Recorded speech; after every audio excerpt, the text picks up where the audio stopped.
Audio Jungle.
Good day, Philippines and around the world. Here's News TV to give you some updates.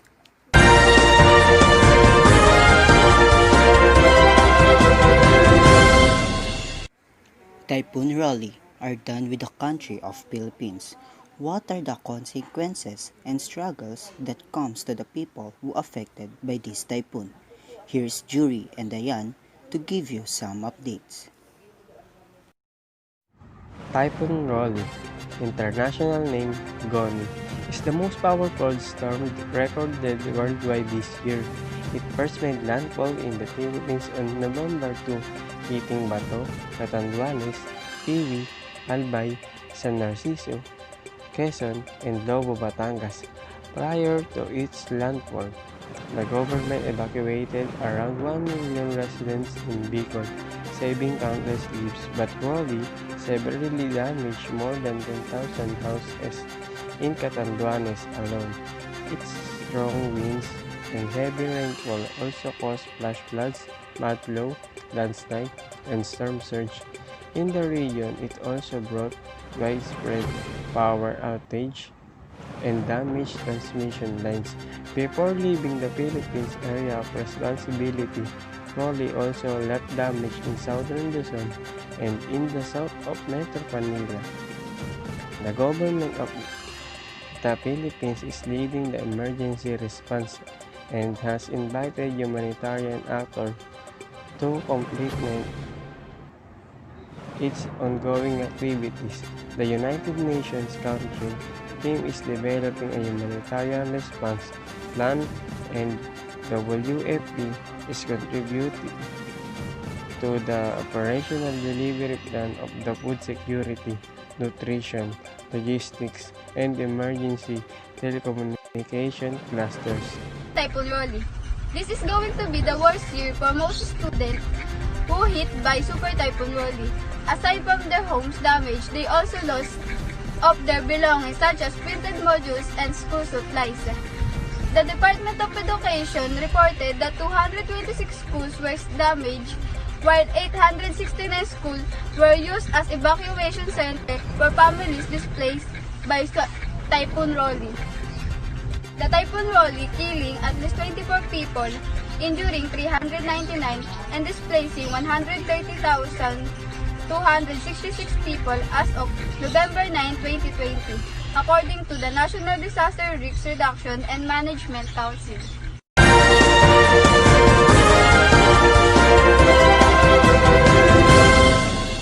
After Typhoon Rolly, Typhoon Ulysses came to the Philippines. What happened to the people who affected by this typhoon? Here's Mariel and Dexe to give you some updates. Another typhoon is spiraling towards southern and central Luzon. A number of areas along the likely path of Ulysses are taking precautionary measures ahead of extended landfall. From now, Malacanang has ordered the suspensions of government work and classes in Cagayan Valley, the Cordilleras, Central Luzon, Calabarzon, Mimaropa, Bicol, and Metro Manila. The suspension is effective until November 14, 2020.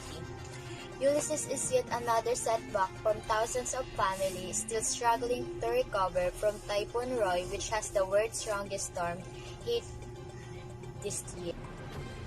Quezon City, November 15, the National Irrigation Administration Magat River Integrated Irrigation System has advised residents of the province of Isabela and Cagayan in Region 2 of its water release from the Magat Reservoir to maintain safe water level of the Magat Dam on Monday, November 9, 2020. 2 days before Typhoon Ulysses made its first landfall at Patnangonan, Quezon at 10:30 p.m. of November 11, 2020. With the heavy downpour brought the Typhoon Ulysses that triggers massive flooding in many parts of the country. It's also pushed the water level of the Magat Dam beyond normal.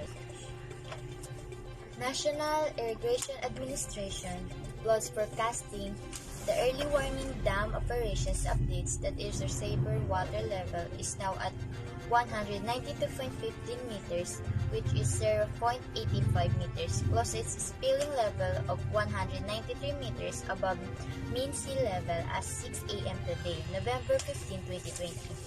The reservoir inflow is at 1,020 cubic meters per second, and the outflow at 834 cubic meters per second, which one spillway gate open at 2 meters. Release at calibrated opening of dam gates must be made before the occurrence of typhoon or usually weather disturbance. This is to minimize, if not to avoid, large Magat Dam discharge before spilling level will be reached. The National Irrigation Administration officials have warned residents living near low-lying areas, particularly those adjacent to and along Magat River and Cagayan River, to move to higher and safer place as the dam continues to release water starting November 9, 2020. It is necessary to release water from the reservoir for purposes of preventing the dam from reaching its critical level of 193 mean sea level that may compromise its structural integrity and may result to the catastrophe to nearby municipalities and more impact on the widespread flooding in Region 2. Magat River is only one of the 18 rivers tributaries of the whole Cagayan River's basin. As compared to other river systems, it is only Magat River which can delay the surge of flood water through its Magat Dam. Magat Dam is a catch basin of 4,143 square kilometers of watershed and 8 upstream rivers, namely Alimit, Lamot, Ibulao in Ifugao Province, and Abian, Matuno, Santa Cruz, Marang, Santa Fe River in Nueva Vizcaya. With the Magat Reservoir and Magat Dam to regulate the gush of water from these sources, flash flood and greater flooding at low-lying areas which could have caused greater damage to life and property is minimized if prevented. In Marikina City, classes at all levels are suspended for 1 month due to the still unstable internet connection and damaged self-learning modules submerged in floodwater. Region-wide suspension of classes, all levels, was declared in 4 regions and in the cities of Cagayan, Isabela Province, as well as Parañaque, Caloocan, and Manila in the National Capital Region. The death toll from Typhoon Bangko Ulysses currently stands at 73, with 24 people reported injured and 19 still missing. Some 3,700 rescue personnel from government and private groups were deployed over the weekend of November 14 to 15, rescuing at least 83,600 people from up to 5 meters deep floods. Rescue operations are still going, as the water as low as 2 residual at least 50 village units isolated.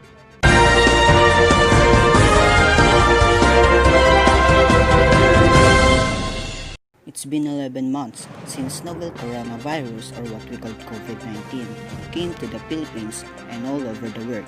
Some of the countries are already COVID-free, while the others are still increasing. Here's John Mark to give you some updates.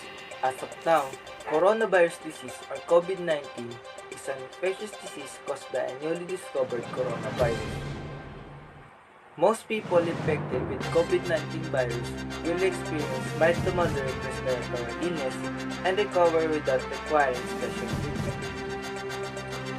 Older people are those with underlying medical problems like the cardiovascular disease, diabetes, chronic respiratory disease, and cancer are more likely to develop a serious illness.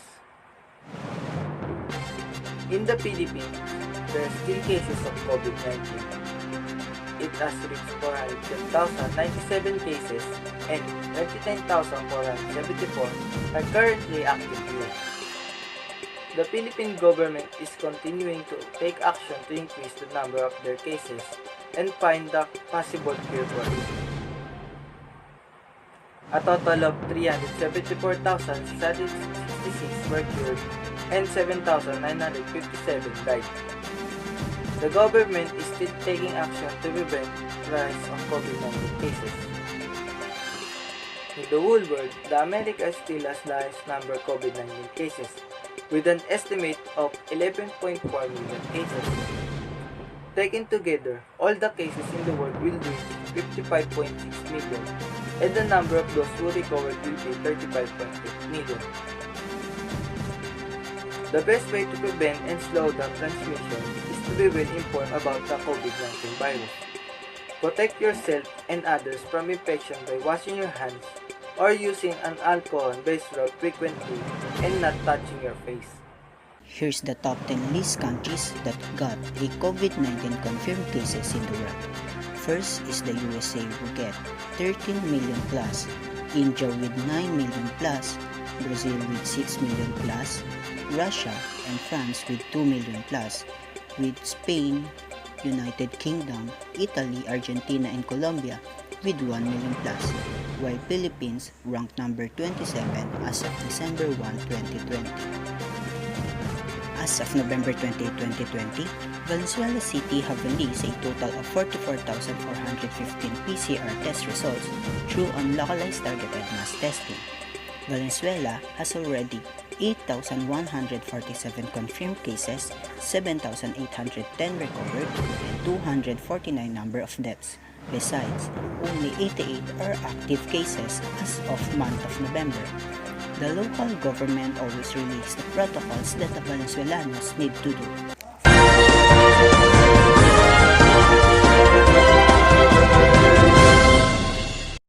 Face-to-face classes is real, although the education sector is preparing for the possible resumption of limited face-to-face classes by January 2021. The final decision remains to be with President Rodrigo Duterte. Presidential spokesperson Harry Roque pointed this out, as he also revealed that the government targets to place all areas in the country under the most lenient General Community Quarantine, or MGCQ, by the first quarter of next year. But he noted that resuming in-person classes will depend on the prevalence of the new coronavirus in different localities. We will monitor the developments and the DepEd will continue to prepare. But let's see what's the actual condition when it comes to the prevalence of coronavirus in different parts of the Philippines, the palace official said. For some updates, continue watch our news report in our Facebook Live every 6 p.m. News TV is always in your heart. Thank you, everyone.